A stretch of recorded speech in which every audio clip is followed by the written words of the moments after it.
एयरपुर में आवा के खबर ॾींदा आहियूं। अब्दुल रज़ाक शर जी रिपोर्ट मुताबिक़ फ़कीराबाद टाउन कमेटी के वाइस चेयरमैन पारां कुंभ के सहाफ़ी ज़मीर भट्टी मथां कूड़ो केस दाख़िल कराइण ख़िलाफ़ सहाफ़ियुनि जो एहतजाज।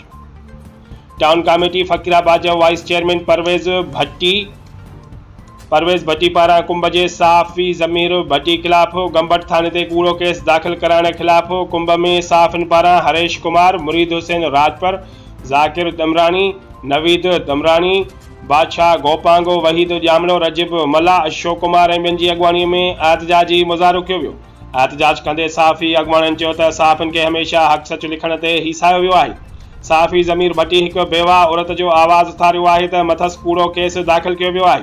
बेवा औरत जे प्लाट ते टाउन फरीदाबाद जो वाइस चेयरमैन परवेज़ भट्टी कब्ज़ो करे रहियो हो। औरत जी दाह ते संदसि आवाज़ उथारण ते वाइस चेयरमैन सहाफ़ीअ मथां ॾमिरजी पियो आहे। उन्होंने एसएसपी खैरपुर का फौरी तौर पर नोटिस वठी सहाफ़ी मथां दाख़िल कूड़ो केस ख़त्म करने जो मुतालबो किया है। पीपल्स पार्टी की क़यादत का पिण वाइस चेयरमैन खिलाफ नोटिस वठी जांच जो मुतालबो किया है।